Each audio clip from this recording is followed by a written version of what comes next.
what are the best tools? What are the essential tools on the spiritual path?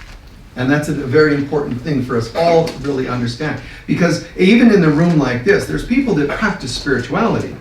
Now, there's also many rooms on the planet where they're not practicing anything.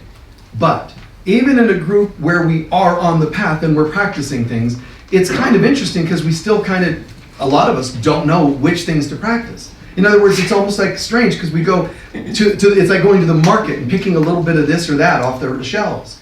I kind of do yoga, or I kind of do this, or I'm into health, or I'm into meditation, or I like hikes, and it's kind of strange because folks are thinking of this very eclectically. But are there essentials? Yes. So this will be important for us to cover today because in case you didn't know these essentials, or in case you do some of them and not others, I'm not going to share things that you should pick from. I'm sharing things that are all essential on the spiritual path. So let's start with this to make sure we're all on the same page. At least in a group like this, most of us would agree we all have a spirit, right? Yes. Now, if we can agree that we all have a spirit within us, then it means that any path we walk is then, by default, a spiritual path.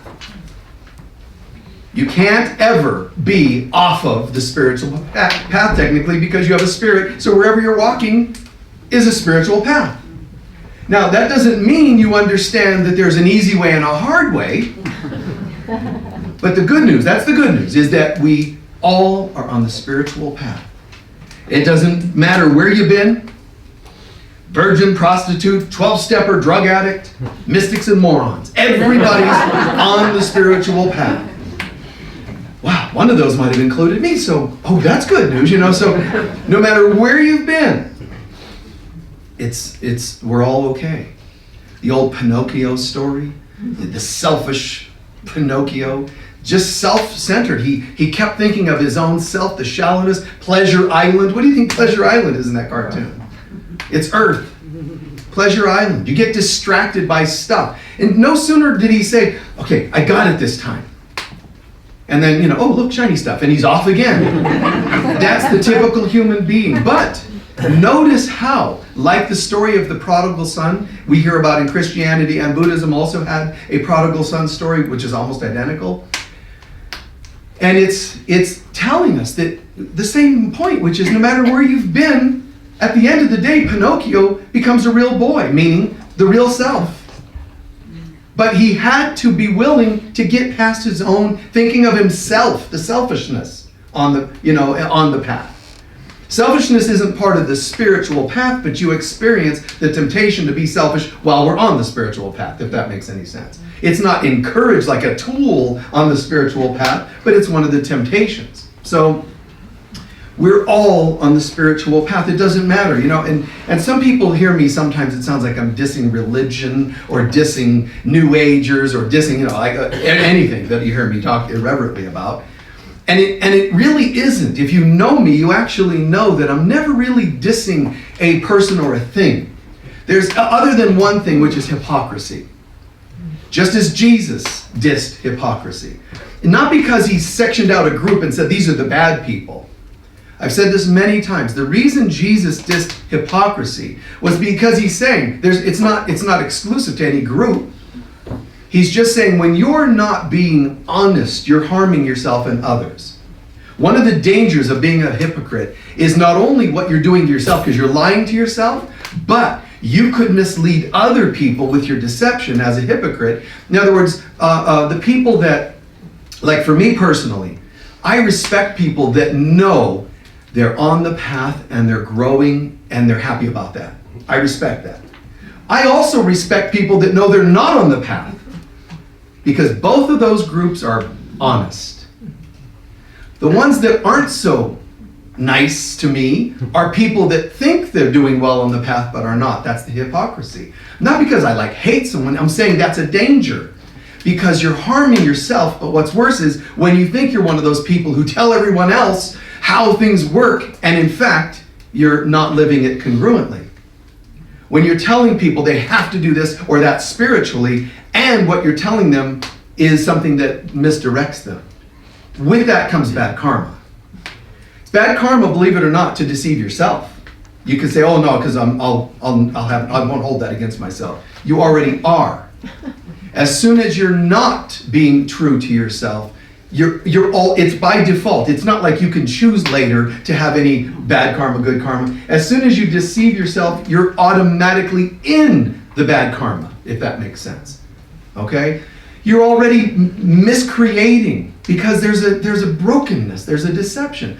But like I said, the worst part would be those who drag others with them in that deception. So, hypocrisy, Jesus was talking about. He wasn't, like I said, dissing a group. He was talking about how harmful it is for you to live incongruently. So, I'll come back to that in just a moment.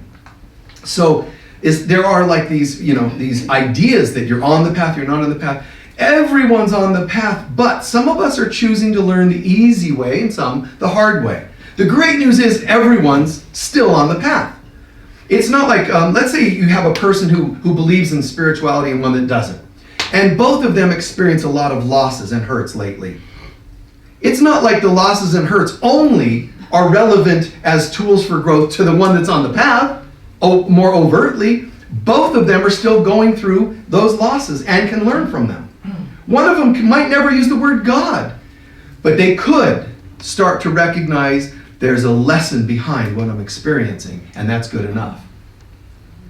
Learning the hard way is just kind of like being hypocritical or ignorant.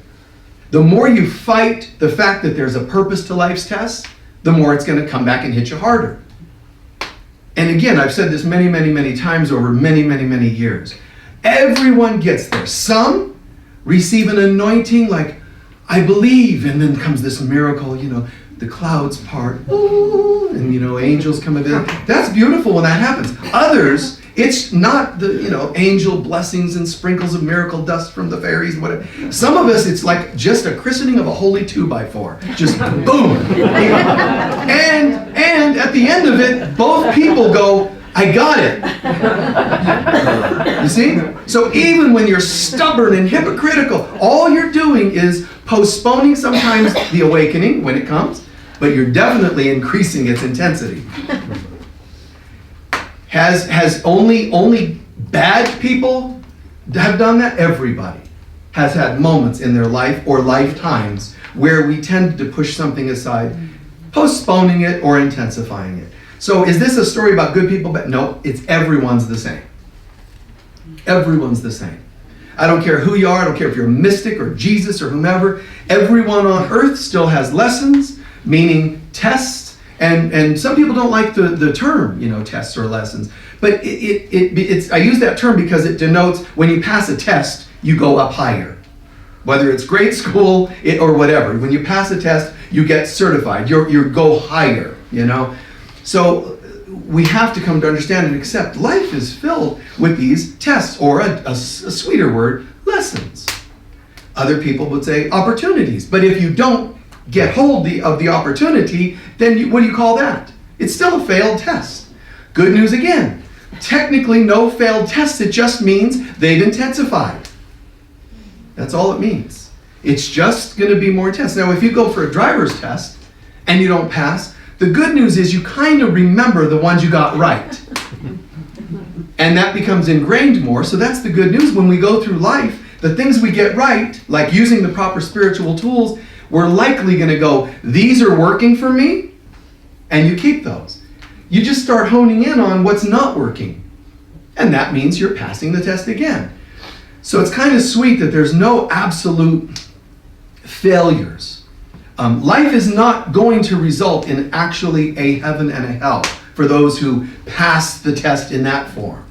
We are living the tests constantly. And you are living in heaven or hell constantly. When we're not learning, we're not getting it, and so forth, you can call it lack of faith, but it can be minor things. It can be just having low self-worth means you're already in hell. You don't go to a rung of hell called low self-worth room. Hi, welcome to hell. Which room are you? I'm checking into room, low self-worth. Oh, that's down at the end of the hall. That's not, we're already living it. When you have low self-worth, you don't tend to make great choices. And those bring negative results, which means you're in pain. What is hell but living in pain? So we live heaven and hell. That doesn't mean the versions of heaven, like today when you make healthy choices, or you're in a room like this and you feel some pretty good vibes and all that. That doesn't mean that's as good as it gets. You're living a microcosm of heaven here on earth. And the more we can get that together, the more it's actually called Eden. When we actually live like heaven on earth, it's like Eden. So there's a purpose to all this. There is a purpose behind it all. And it's kind of cool because it's like, you know, we recognize all of my tests get me somewhere. I grab hold of it, I breathe it in, I integrate it, and I get higher and higher. You're not just, you know, it's not like picking an item out of a spread of food at a table. People think that's what the spiritual path, too often they think that's what it is. I think I'll try a little of this or that. Behind that, your soul only wants you to use the things that work for you. And there's days when this thing works and that thing works. Never judge the things you thought would work and then they didn't work out so well, whether it's a relationship or a religion.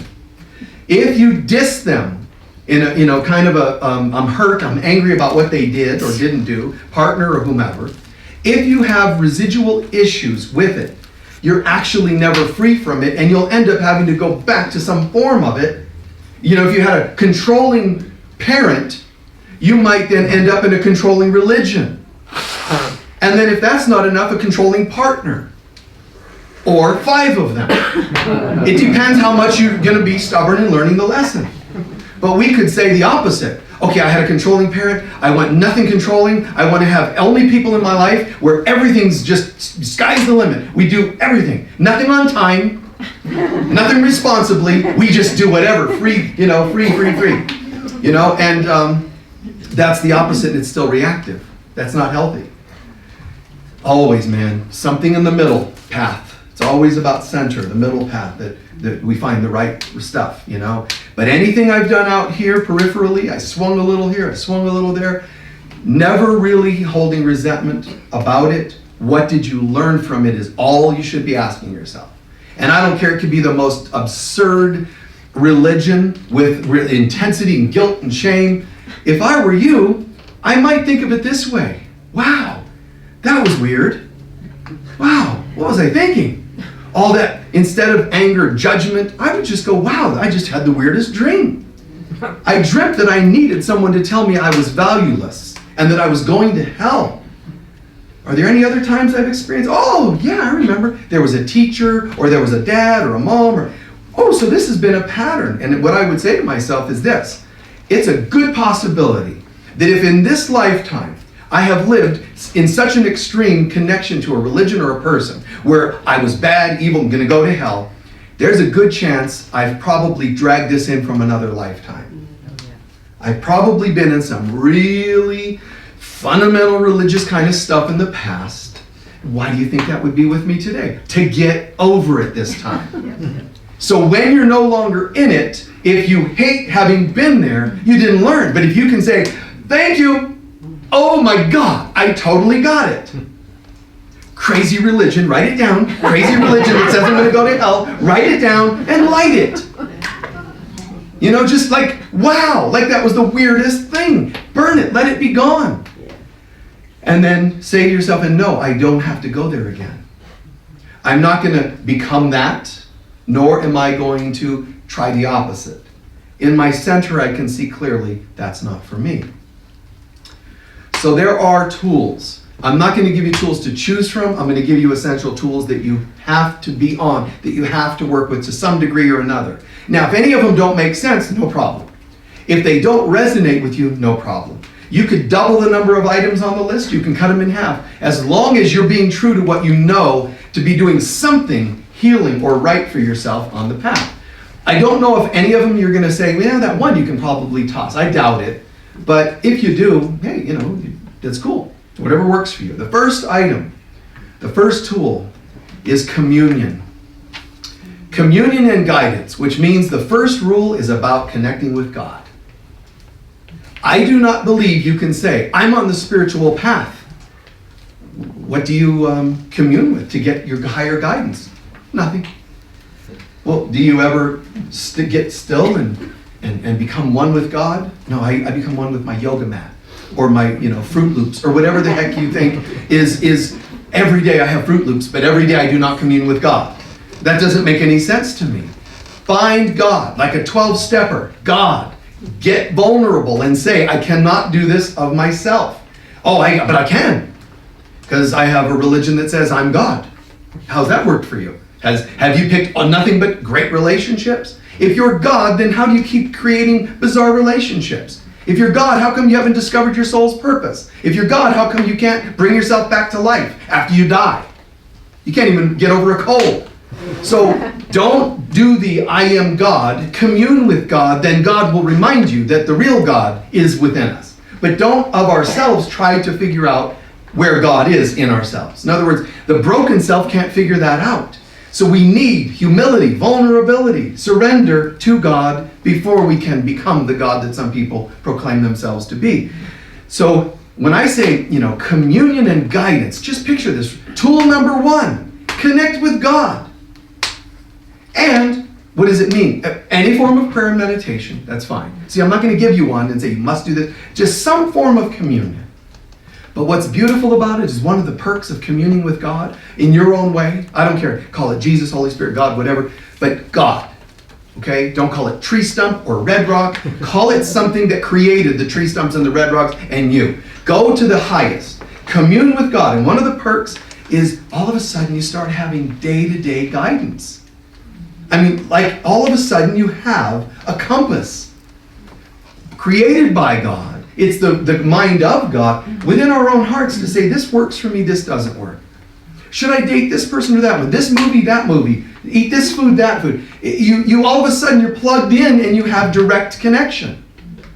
Beautiful part of the Bible at the end of Revelation when it says, and now God will, we will be God's people. We'll be connected. At the end of Revelation, at the end of the Bible, one of the closing points, I'm paraphrasing, is no longer is it stone tablets. No longer is it rules out there and regulations out there. All of a sudden, God is living in our heart and we automatically know. It says you won't need sun to have daylight. What does the Bible mean when there would be no light or darkness? Always there'll be light, but not sunlight. God, to imagine living in this pure consciousness, this pure centeredness, to know I am the light of the world. There is no darkness. And if there's no darkness, there's no sickness. So just rule number 1 can live on its own. It can just thrive and be on it. Just rule number 1. If I'm only connecting with God, I really don't need anything else. But then that starts to sound like we're like abstinent mystics of some kind. Like we're living in some, a little too withdrawn from the world. So I say it's almost perfect on its own. In a sense, it's perfect on its own. But there are other tools we still have to consider. I'll say this much. If we were still one with God, completely one with God, there are no tools you would need on the spiritual or for the spiritual path. Because the tools are to help us get back into our oneness. Is that making sense? So rule number 1 is the only one out of these tools, and I'll share 7. It's only rule number 1 has to actually still be practiced, even on the other side, because it has to do with communion with God. So we still have that. But while on earth, communion. Oh, how beautiful. On communion, I'm connected, so I'm communing with God. I'm in co-union, and that means I get guidance. That helps me to know what works for me and what doesn't work for me.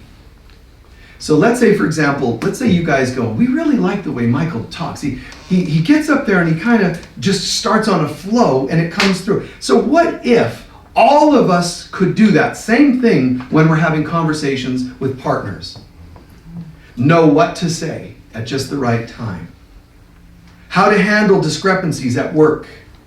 You know what I'm saying there? Is the connecting with God is what allows this thing. And it's practical, it's applicable. To know what to say and not say. What to say to your own ego when it rears its ugly head. When it starts telling you have no value. Instead of getting broken down by that internal ego voice or by the voice of ego from other people, instead of getting broken down, if you have this tool number 1 down, you're in your center. These things, these storms come, man, and all they do is strengthen your roots as a tree. The storms come, bring them on. You just center more and more into God rather than being so fragile. The more, because it's about consciousness, and the more we know who we are, and the more we ask God to help us know who we are, the more we're getting to the real root of it, so to speak, and then we can withstand, all the storms. So tool number 2 is a natural movement off of tool number 1. Communion with God becomes love and forgiveness. How would I be centered in God, communing with God, and not be loving? So 1 naturally breathes, exhales in the form of love. But love on earth most manifests it as forgiveness. It does not manifest as hugs. Hugs are worthless if you don't like the person you're hugging. No, fine, come here, The hugs, the intimacies, the beloved friendships, the partnerships, the sensualities, absolutely worthless. Those are symptoms. Love means your capability of recognizing your oneness with everyone, because how could you not love them if you recognize you're one with them?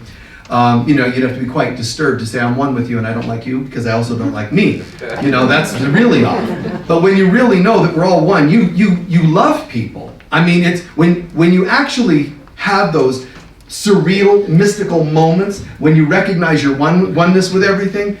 No person that's ever recognized their oneness with everything didn't feel love as a natural result. They don't, do you hear mystics say that? Do you hear men and women that have passed near-death experiences in a hospital and come back and go, it was the weirdest thing. I suddenly felt connected and in love with everyone, and I hated that experience. That's not what happens.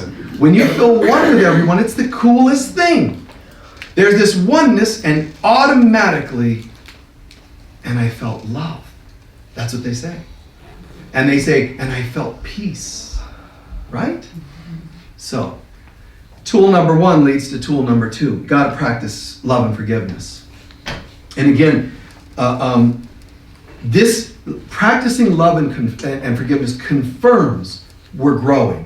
So it's a great way to get a pulse on whether you're growing or not. If somebody says to me, I know I'm growing spiritually, well, how do you know? Because I'm eating more organically. That's not necessarily meaning you're becoming more spiritual. Maybe you're just afraid, and you're eating well. I mean, some people do that. They'll say, I eat these foods. Why? Because if you don't, you're going to die. You're going to die anyway. You might even choke on some of your granola during the lunch, That could be it. And technically your health food killed you.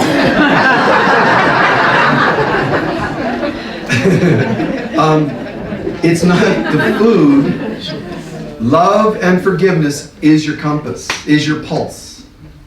So, and this is important because I know lots of people, man, they drum, they hike the red rocks, they do all kinds of cool, organic-y kinds of things, and they still are hypocritical about love and forgiveness. They'll talk, love, peace, joy, everyone, but they resent me, or they resent you, or they resent their exes, or they resent this or that, and it's hypocrisy, for lack of a better word. It's just the best word. You're being hypocritical. You're out of alignment, or being incongruent. So you can't say that any of the other tools are working now. If I name some other tools, if you don't practice love and forgiveness, it negates all the rest. That's how strong this one is. I don't care if you can stand on one head and chant for hours. I don't care. I don't care what kind of beads you wear. None of it matters. Crystal grids around your bed when you sleep at night, creating a wonderful Merkaba, pattern of energy. If you cannot practice love and forgiveness, it's absolutely worthless. So much so that if I were you, like I myself would not let myself get away with that. If I see myself I'm doing talks and people are digging the talks and everything's peachy, and the more praise I get, the better off the more sales of books, the better. None of that measures it. If I am not feeling love and forgiveness, I know I'm in trouble. You follow what I'm saying there? I know that I'm not living it, and if you're not living it, comes the bigger tests. So to me, the love and forgiveness, it's a big part of it. You know, I've written a dozen books, and one of them's only on that topic because that's how important it is. The practice of love and forgiveness. It's really cool because, again, I've already said this, but when we really know who each other is, forgiveness is very easy. It's when we forget who we are that forgiveness becomes difficult. I'm not going to forgive that person. Why? Because of what they did. The real them could not have done that. So if I'm not going to forgive you, it means I am absolutely insisting on seeing the unreal you. When you see the real them, forgiveness is just absolutely natural. When you don't feel like you can forgive, you're not in your natural self either. The God in us can never escape forgiving. It wouldn't make any sense. So remember that, please, without getting too deep and cosmic about the topic of forgiveness. When you can't forgive, first of all, I understand. If you're hurt enough, angry enough, you're not going to be in the mood to forgive. Nobody should judge you for that. That just tells us how hurt we are. You got that? Just how hurt we are. And why would you be angry or hate anybody that's that hurt? I mean, really. When you hear somebody say, I refuse to forgive, don't be upset with them. Don't judge them. Do you know how hurt a person has to be to refuse the love of God? Or the presence of God? I mean, that's intense. I think they deserve a lot of compassion. A hug, perhaps, a lot of compassion, but also it'll help us if we can see the light in them that they can't see. We can forgive for them, but only to a degree. They still will own it someday themselves. That's great, but we can do our best to step up and help them. You know, so love and forgiveness, it brings everything else. You can't have healthy relationships without practicing love and forgiveness. You can't really say that you're spiritual without love and forgiveness. You can't be a co-creator with God if you're not practicing love and forgiveness. So the third tool, responsibility and boundaries. And you'll see these kind of progress one from another or are connected in some way, but practicing responsibility. Now I love this one because in a way this is, to a degree, this is where the rubber meets the road. Because responsibility, see, even if we say, I'm going to practice love and forgiveness, you're not going to really be able to bring that to its fullest if you don't know how to be a responsible human being. And responsibility really, you know, it's easily forgotten. I mean, I hear all kinds of people that are on the spiritual path and they'll still slip and judge other people and then justify their judgment. And somebody will say to me, Michael, somebody did this, and this, and this to me. What should I do? Or how do I think of that person? How do I deal with that person? Honestly, almost every time, the first thing I'm going to ask them to do is look inside. Doesn't negate that the person's doing these things, but I'm going to ask them to look inside to see where it's coming from within us and what it's triggering. Because if all I do is tell you, you should do this or this, and I only give you external oriented advice, we have neglected the only thing that really matters, which is the internal experience. So I've got to, in the most loving, tactful way, bring it back to, instead of just going, well, why don't you look at what's going on inside of you? All you do is upset them more. They need to be heard, not shamed, not wronged. So I would be tactful and say, why don't we do some tracking and look at that inside first? Then the actions will start becoming guided, because when you practice true responsibility, like the exercise we often learn here, tracking, you go within, you see what this is about and heal it, and then you close by reconnecting with God, which is tool number one. Mm-hmm. So when you reconnect with God, what did I say one of the perks of connecting with God is? Guidance. Love, guidance. So now I'll know what to say to you, what to ask you to do with your person that hurt you as a healer, as a counselor. I'll know what I should do on how to say something when I connect well. See, I'm not in my reactive self. I'm in my responsible self. But now that I'm in my responsible self, I know what this is bringing up for me. Instead of just saying, hi, I'm a wonderful person and I have a jerk in my life. Can you tell me what I should do about that? We would say, well, why do you have a jerk in your life? It was an accident. They pretended they weren't a jerk. Those all make rational sense on earth. It does. So they said, hi, nice to meet you. I'm definitely not a jerk. And I just believed them. It looks good. We look really innocent. But I would then ask you, have you ever had a jerk before in your life? Yes. Well, then you're the constant, aren't you? I probably won't say it that way to a client. I guess I'm sharing what I'm thinking. No. But that's the truth. So why would I want to get away with that? If this is me I'm talking about, and I've got somebody triggering me, why would I want to get away with somebody enabling me and helping me be angry at them justifiably? I would rather somebody help me remind myself of my responsibilities. Like, God dang, you're right. What is this reminding me of? Oh, I've had this before. How so? And you track it back and you realize, wow, this has been a pattern in my life. Low self-worth, undeservability, betrayal, whatever my patterns are. And I start to uproot those. And when I uproot those, before I've even talked to the person that I said I was conflicted with, before I even get my way with them that I thought I wanted, someone to help me make them wrong and me right, all of that has been put aside and I have discovered me, my weaknesses, my patterns. Is that making sense? My judgments. And it's profound. So all of a sudden, some of the energy just dissipates because I'm learning rather than judging. Instead of external judging, I'm learning internally. And that's always going to shift consciousness. So all of a sudden, now you ask me, so did you want to talk about that jerk now? No, I feel kind of complete. Once I saw what it was really about, chose to give that to God and asked for tool number 1, back to God's presence, I feel kind of complete. Now, that's not always the case. Sometimes I still will choose to engage, but I'm going to be different when I do because I'm more responsible. But when I do engage, it's likely my communication with that person is going to be, in a summary, themed on setting better boundaries. See, when I'm broken, I have broken boundaries, and then people stomp on them. And then we get mad at the people for stomping on them. Hi, can I talk to you? I'm having an issue. I've got somebody who's stomping on my life. And when you track that, you realize it's really the boundaries they're stomping on. But they only are able to stomp on the boundaries because they're shattered. Where did the shattered boundaries come from? My brokenness. When I see that and heal that, the boundaries start coming back together. And all of a sudden, it becomes very natural for me to go, wow, not only am I healing what has happened, I am also doing a preventative. My boundaries are now more intact. I feel clearer.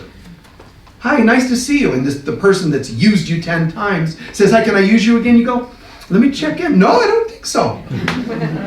What do you mean? You used to I remember that. Yeah, I got that cleared. I remember, cleared it. I healed it. I feel a different level of self-worth now. Can I stomp on you? Can I push you into it? Can I pull you? Can I drag you? Can I guilt you into it? Shame you into it? Hold on. No. I don't see any of those weak spots you used to find, buttons to push. Because that's what they're saying. When they're trying to get you to react, it's not, you think they're causing you to react. It's actually a request when people act that way. It's not an insistence, it's a request. Because nobody can actually do without your permission. And I'm not saying you give conscious permission. Typically we don't. What we do is we give unconscious permission. The permission is granted as soon as they find a broken person that doesn't have healthy boundaries. Not being healthy gives permission automatically. So when we look inside and be responsible, all of a sudden boundaries become intact and we're a different person. Leading us to tool 4. Tool 4 is our spiritual practices, our spiritual studies and practices. Now notice this wasn't tool number 1. Our little things, the gongs and whatever else. This can't come first or second or third. This has to come after we learn to connect with God. We learn to be more responsible, healthy people. We're becoming better people. We know love and forgiveness, and we're just becoming healthier. Now the spiritual tools or practices, studies, they come in, and that's every kind of study, your study groups, your 12-step groups, discovering your soul's purpose. psychic development, all these things are part of what I do. Then why do I do them? Because I learn to commune with God. I know love and forgiveness, and I'm responsible. The tools, step 4, the practices and studies, they help me keep focused on tool 1, 2, and 3. That's all. The psychic class doesn't make you holy. You have to find your holiness and then practice, do the psychic class, the 12-step class, and so forth, to keep yourself on course. The spiritual studies are part of kind of a support system, but they are valuable as a support system. But a lot of people make religion out of this one. They think that if they go to yoga, yoga is their new religion. They forget tool 1, 2, and 3, and they made this tool 1. You see, studies and practices are only support systems. They are not the God thing itself. They're not your first priority. They should not be anyway, because then that's making a religion out of it. So hopefully that one's clear.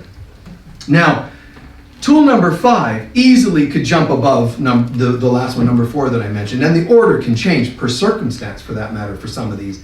But the next one has to do with integration. And the reason I'm sharing this one after the tool of studies is because integration means to absorb and become what you studied. So I made this after, I'm sharing this one after sharing our studies and practices. This one, 5, is all about, you have to integrate and implement within yourself. You have to become the thing you read. If you're meditating in tool number 1, when did you become that meditation? If you like sacred sounds, gongs, great. But what if you don't have a gong? Oh, I can't meditate. I got to have my gong with me. Codependence. My gong loves me and I love my gong, Wow. Codependence, So people or things. I can't meditate. I can't sleep well without such and such. Those all become dependencies. And the truth is, you are all. Made in the image of God, we are all. So we don't need anything. But I'll go ahead and have my spiritual studies and practices while I'm here, because it helps remind me that I don't need things of a more mundane nature. One of the other values of that one, the spiritual studies practices, is to help us stay focused on what's relevant or important to us. I sort of said that in another way.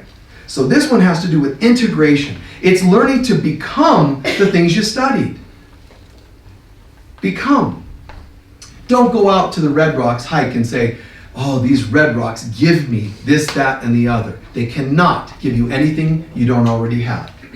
Remember America, the band? Oh, Oz never did give nothing to the Tin Man that he didn't already have. Remember that? Yep. You have everything you need.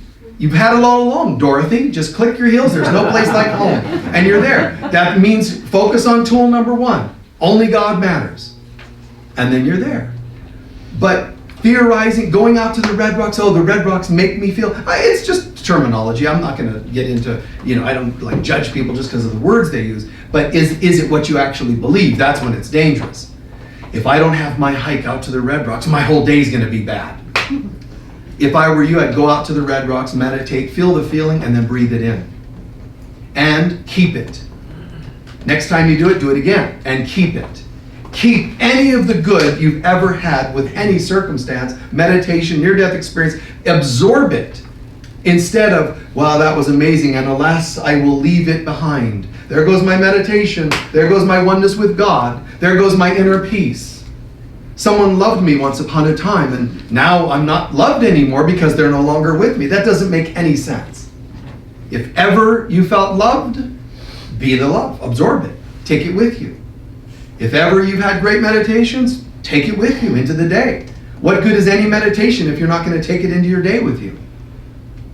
I had a great meditation until you came along. You're supposed to say, I had a great meditation and this is an opportunity for me to practice it. That's integration.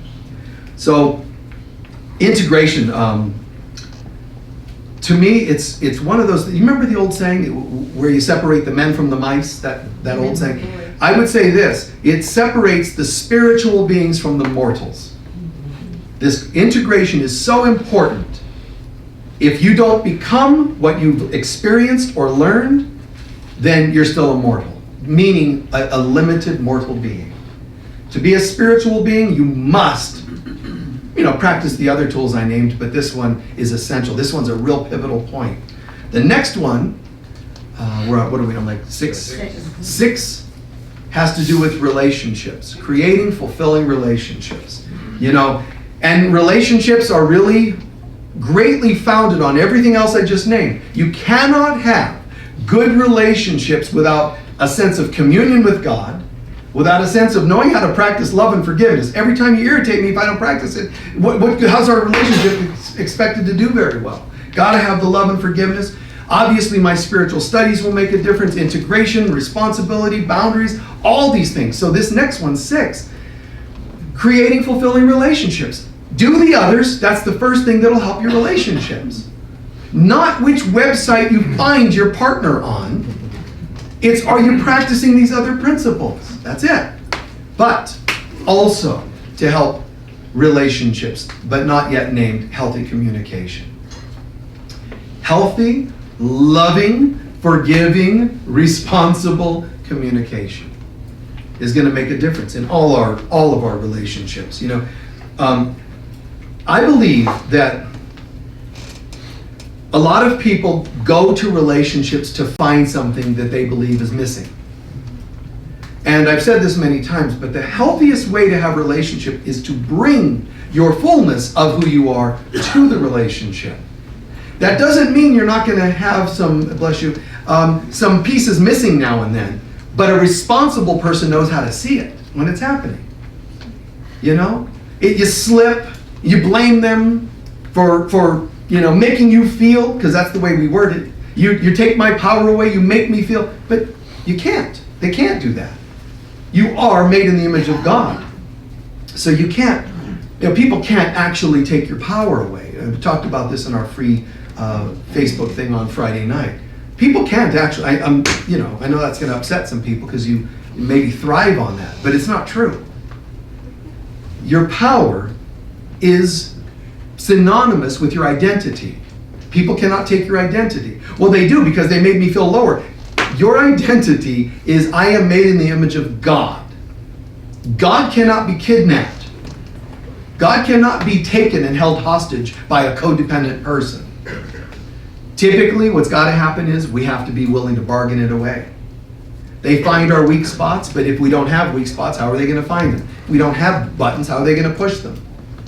So we've got to take more responsibility even in that area. But, healthy relationships, healthy communication, this is greatly going to come from practicing all these other principles. And if I can remember, the golden rule, if I can remember this, because I truly believe this, if we're all made in the image of God, and God is love, then there is this vibe deep in me that I forget sometimes that is love. And one of the best ways for me to access that love, which is also my identity, which is also God's identity, is to see that thing in you.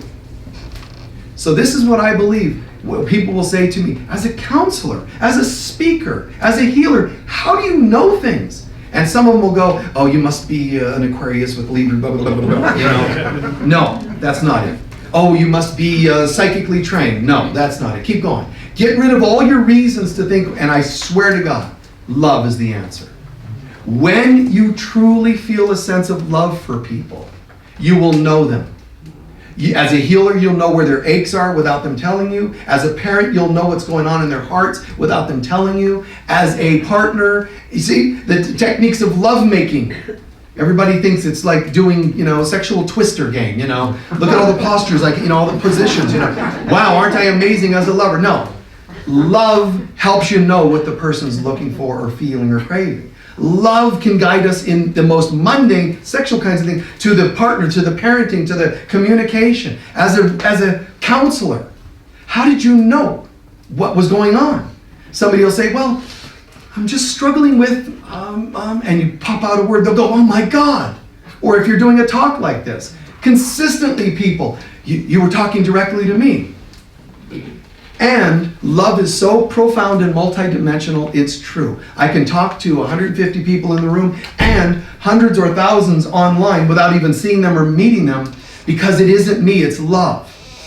And I'm not claiming to have a power, a superpower. I'm saying it's the opposite.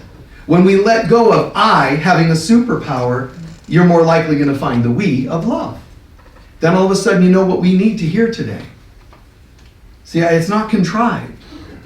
You know, I don't sit there and psychically look at people and go, oh, this will be good. That person right there, they need to hear that. How do I do that simultaneously with thousands of people? It can't be done without burning yourself out. Instead, love. When you truly love, you'll get that. If your head is intact, working, you're going to think what your children want to hear at a certain time. You're going to think what your partner wants for Christmas. Your head's going to be working. Sometimes you'll be right, sometimes you'll be wrong. Typically, for me, even when somebody says they're looking for a good movie to rent, I can just know a movie they're going to go, that was the best movie ever. They're not going to go, well, it kind of was terrible. Thanks for that referral. I can recommend anything. And when I say I'm saying just the concept of love can actually plug us in that thoroughly. Swear to God. There's no magic to it. There's no, because then I would have to be studying and practicing all kinds of techniques within each topic. Parenting techniques, and lovemaking techniques, and communication techniques, and so on and so on and so on. That's a lot to memorize constantly. Instead, you let love speak. You let love hear. That helps us stay connected. Exactly what was needed in that meditation, if you're leading a group, instead of just reading your script that somebody else wrote and studied for years and they all repeat the same script, which is fine to do because it can be very powerful, or the prayer or whatever else, but to remember just to say, here I am, if I'm one with God and you're one with God, it should be quite easy for us to know what we need to hear right now, and it just starts happening. So I hope this one makes sense because it's a non-intellectual piece, even though I'm talking about relations. So when we're getting down to it, the last, I'm just going to share one more because it's the one kind of the most grounded, the most practical, but that sounds like a wrong word because all of it's very practical. I just mean the most grounded, third dimensional of all of them, which is healthy living. Healthy and balanced living is tool number 7.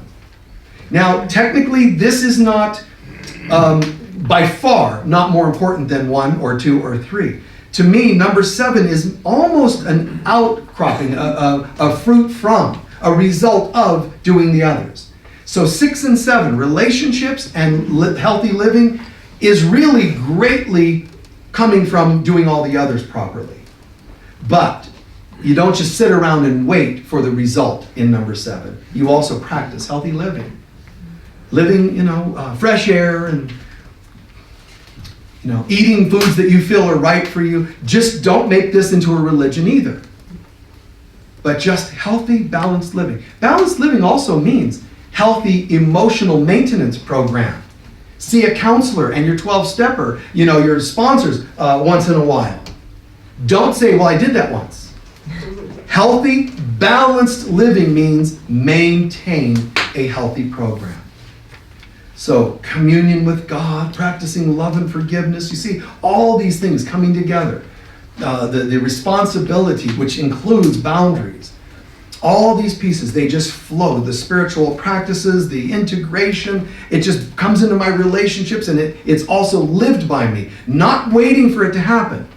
Because there are spiritual studies and religions that kind of do that. They only tell you the theoretical, but they don't really discuss the how to do it.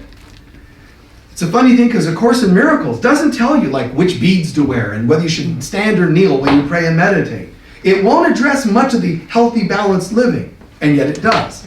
Because at the end of that material, it says this can all be summarized in you being of service to other people. And that's still healthy, balanced living. How can you make a difference is still me in my daily living. Walking around trying to be all sublime and airheaded, that's not being spiritual. It's still, can you pay the bill for the next person in line? Can you pick someone up when they've fallen? Can you give somebody an extra minute when they need a minute and you're kind of not in the mood or whatever? Can you rise to the occasion? And that keeps all the spirituality from being philosophical. So as I'm coming to a close, the last piece on that healthy, balanced living, it's very important for us, and this is a tough one to understand. This one includes practicing prosperity. So if you think about it, in these 7 tools, I'm really addressing all the things you might be into yourself, but you might be addressing one facet of any one of these. Like, let's say your whole thing is all about prosperity living. That's only one facet of one of these 7. I would raise the volume and go after all 7 if I were you. All right? So 7, healthy, balanced living, counseling, getting massages and body work now and then. Take care. Healthy, balanced living. Do your best to eat things that are biogenic, life-giving, instead of bioacidic and life-destroying. Healthy, balanced living. Get the maintenance program emotionally, but it's also having healthy perspectives on things like sexuality. It doesn't matter if you're celibate or, having several partners. It's not how on that level. I said a healthy perspective. Healthy perspectives around sexuality. Why would that be one of the 7 tools? Because it's one of the most twisted topics on the planet, and it greatly affects your root chakra, which is your grounding to earth. If that topic is messed up, it's going to mess up your ability to interact with the earth plane, which will affect your health, your vitality, your sexuality, of course, your finances, and so on. So it's not just I'm not making that one of the 7, but it's one facet of the 7th topic. Clean up on everything, a healthy, balanced life. That's a topic that's dark for a lot of people, and we have to come back to having a healthy, balanced life. So, and again, with all those topics, my emotional self, sexual self, financial self, all areas. Now, think about that. Think about the 7 that we've covered.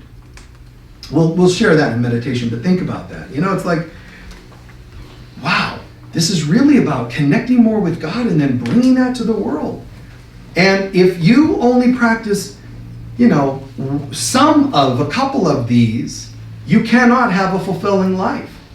Because there are 7 facets that I'm addressing here, and they feel complete. But even if you took one out, you could say, well, I have so many lifetimes as a nun, I can eliminate number 7. I don't care about the earth plane or sex or anything good. So that, that would be just fine. But what else are you going to put in its place? Anything else you could think of? If you're going to drop anything off this list, is it because you have a better idea? Then do it. But I'm saying to you, if we know this list exists and we neglect any of them, it could confirm that we're not living as much spiritually on the path or whatever as we thought we were. Okay? I would say to you then, if you are well practicing these 7, it's probably a great confirmation for you to soak in. I think I'm doing pretty well on my spiritual path. And I think that's brilliant. You see? If you covered most of those 7, nice job.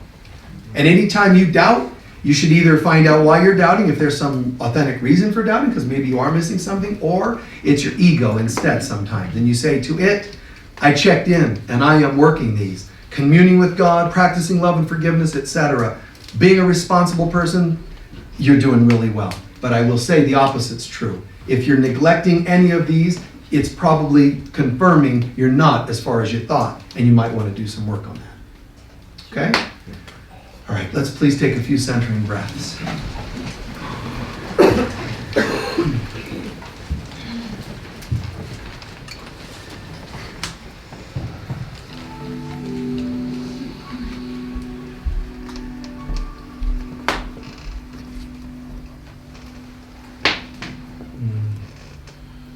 A few centering breaths, just kind of exhaling the world away. Exhaling thoughts and concerns and mundane things, just exhaling all that away.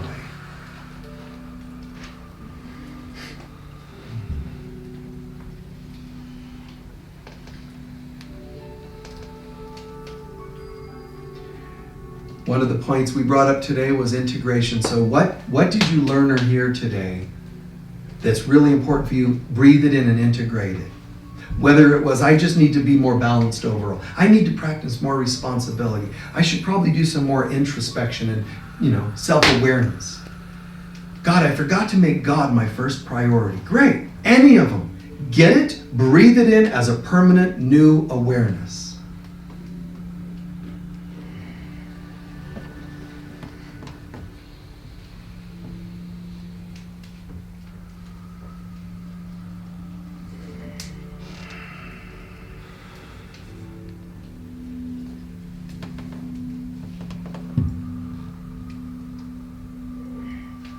And then let's take a moment. Do a self-inventory. Each of the 7, you don't have to do it perfectly, just do your best. Each of the 7 topics, rating them from 0 to 10. Be honest with yourself. How are you doing making number 1, the God your priority? Communion and having a steady guidance each day of starting the day with God and saying, guide me where you'd have me go today. Like having a guide for the day. Communing and making it practical. A guide for the day. How well are you doing with that? 0 to 10. 0 being the weakest, 10 being the strongest.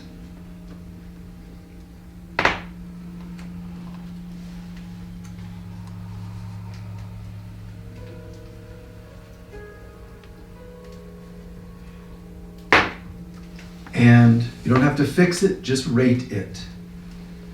What about practicing love and forgiveness? How are you doing with that? Do you really practice it?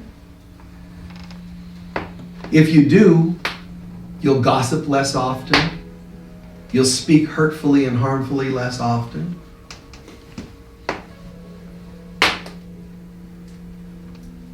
Love and forgiveness, 0 to 10.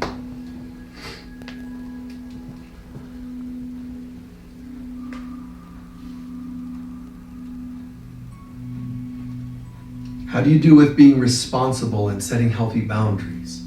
Responsible for what goes on in your life. And I'm not saying that blaming yourself is healthy. I'm talking about how to recognize our own lessons and situations. Do you revert to reacting, or do you recognize, I've got something I can learn here?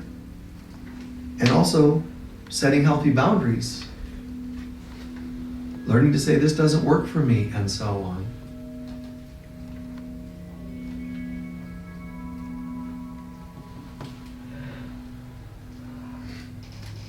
A lot of us do much better with the 4th one.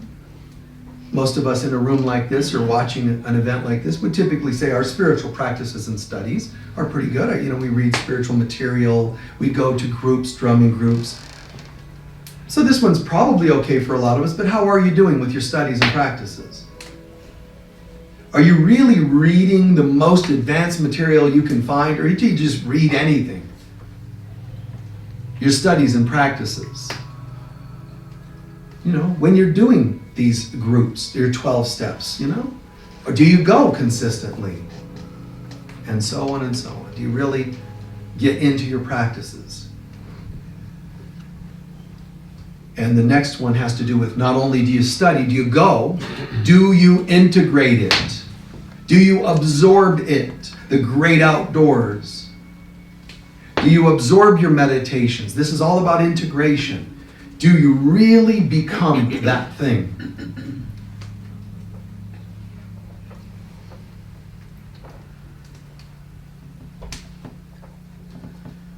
And how do you rate your healthiness of your relationships? Do you have healthy relationships? Fulfilling relationships. Less the codependent type, more of the interdependent type. Partnerships as well as relations with family and friends and whomever else. And are you great with your technique of communication in those relationships? And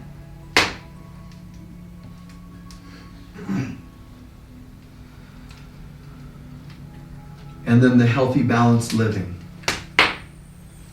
You know, do you just read stuff and spiritual stuff and all that, but you don't go for walks? You don't do what you can to eat things that are refreshing to you? You don't do yoga at all or any forms of exercise and wellness? Or do you? How do you rate this? Healthy, balanced living. That includes emotional maintenance program, like counseling.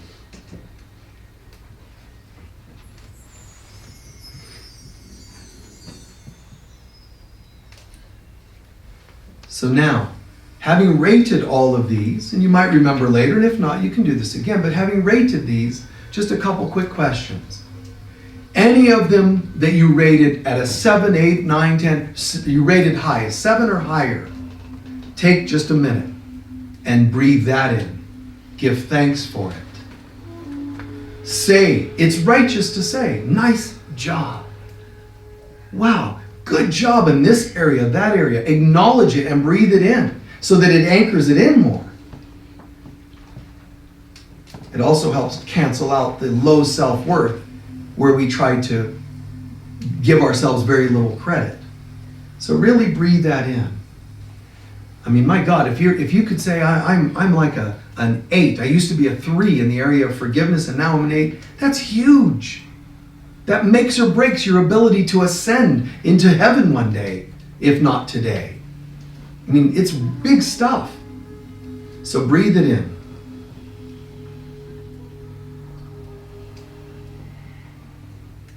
Nice. God itself is saying to you, fantastic. And then there's areas you might have scored below a 7, a 6, a 5, and all the way down. Is it to judge ourselves? No. What can I learn from this? How might I learn from this, and how might I raise the volume, the quotient and the quality, the quantity of any of these, the volume on any of these? Which ones can you raise, guys? Pick one or two or all of the ones you think are a little low, and what can you do about it? What can you do to change that? Just take a moment to acknowledge that.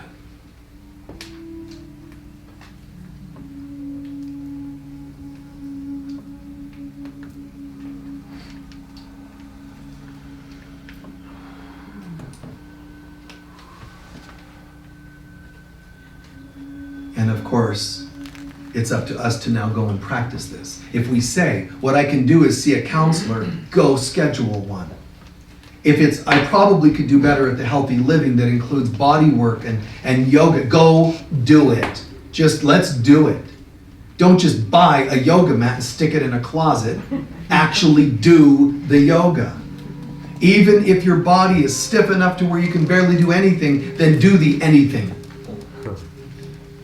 Or any other category, the love forgiveness one. If you struggle, then talk to the right people to help you learn how to forgive more. Read the right material or whatever it is. The one about number 1, the God communion. Well, I don't know. Where's the rules to that? What are the words I'm supposed to? None. There's no absolute. It's just got to come from your heart. God, here I am. You're now my guide. That prayer of the divine feminine. Here I am. Guide me. She, that part of us that's so perfectly humble and receptive, here I am. Then we're filled with the presence of God and guided. And then you watch your life and you see synchronicities and confirmations and affirmations of living a healthy life with God. Just do something. And as we practice a little, more will be given. Take a moment to quietly give thanks when you're ready and gradually stretch out.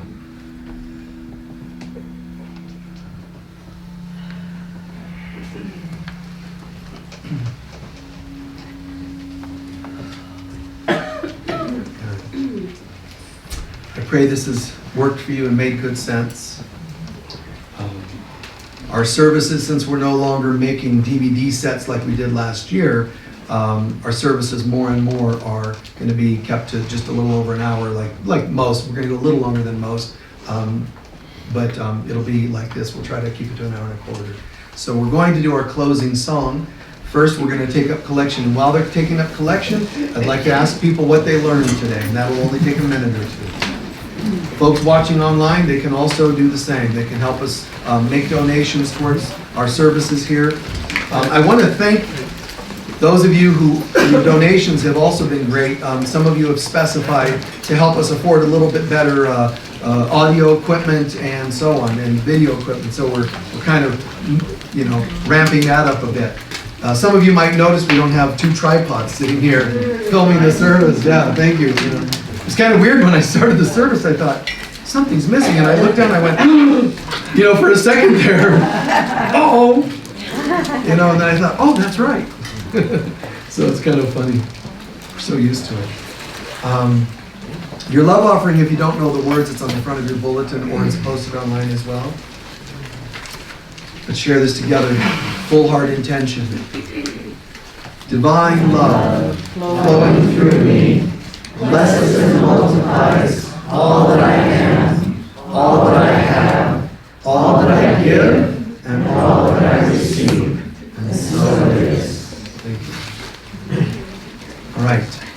We're going to let folks share what they learned or heard today. If they're watching online, they should also post what they learned or heard, because that's great for the other people watching online to kind of, you're teaching each other. Well, those of you who are watching online, you're sort of sharing and teaching each other. Yes?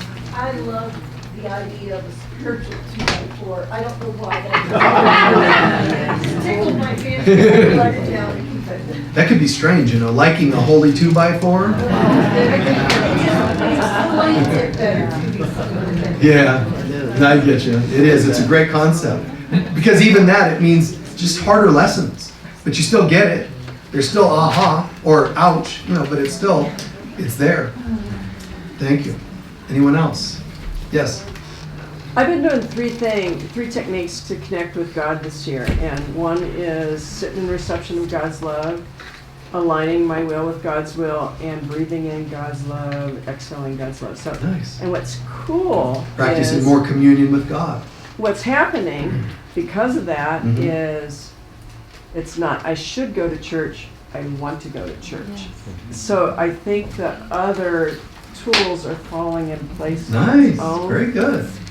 Such a practice of communion is actually helping everything else fall into place. That's beautiful.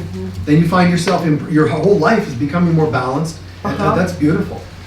Yeah, nice. It's great when people see what we're sharing in a service like this, our sacred services. It's really great when people get it, because often services are kind of maybe linear or sometimes religious or ceremonial, but not deep talking. They have a dimension to them. I like ours being multidimensional. It feels great, and I love that people dig it. And I know a lot of people, when we decided to post online, there's people in this town that are just watching from home sometimes. They're tired that morning or whatever. So it was a chance that we could lose 10% or so of an audience because they're home watching.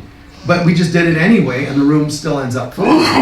There's times when it's not as well because people are watching home, but it's cool. You got to just go for it, and it's great that we're able to share these kinds of services. They feel deep, and I know some people are like, oh my God, it's like too much. Can I just hear one nice thing per Sunday and go home and not practice it? To hear all this, to have this multi-dimensional experience is a little much for some people. They blow fuses, and I thought, well, we could pare it down, but it's not me. So we don't. Yes. One of the things that you said, and I'm saying this on purpose, is that number 7 is the result of doing 1 through 6, and it's something that I've actually been thinking about for a while, or recognizing, and that is that as we live in that love, we automatically do that. Those are natural actions that come from love. The way we eat, the way we take care of ourselves, all of that is just a natural action of love. And as we do that, we naturally want to do things for the earth. We naturally want to do things for each other. It just all falls into Number 7, it by itself is perfect, but how beautiful, she's saying, it's a natural expression of having the others intact. Right. But remember, it's also its own practice too. You don't just sit around waiting for those to manifest. You also go out and practice it. But it's amazing. It makes you, it changes the way you are. There's a guy who attends here now and again, and he said to me the other day, he said, Michael, I don't know if it's from living in Sedona, but I used to be a guy.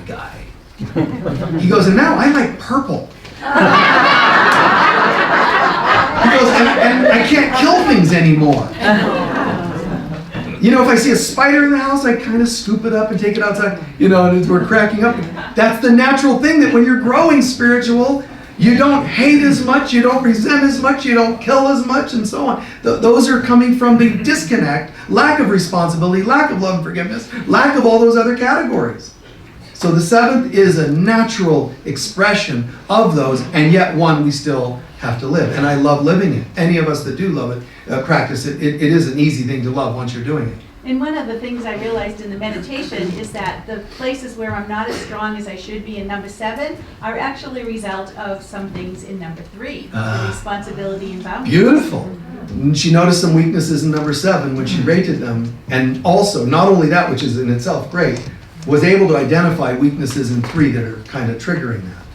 Before we're done, anybody else want to share what you got from that meditation? Well, this goes back till last week. Rudolf Steiner and the Waldorf school. Right. Instead of putting him in a room, shaming him, Right. those with ADD, etc., will simply be put at ease and be spending that time in successful. Right. Yeah. He's using an example of Rudolf Steiner, a wonderful mystic, a generation or 2 ago, and how he sort of created what's called the Waldorf system of education, and how different it is. Because he's got these other principles intact, he didn't create just another linear form of schooling. Because he was connected on some of those other numbers we talked about, tools, it gave him a different manifestation of a school system.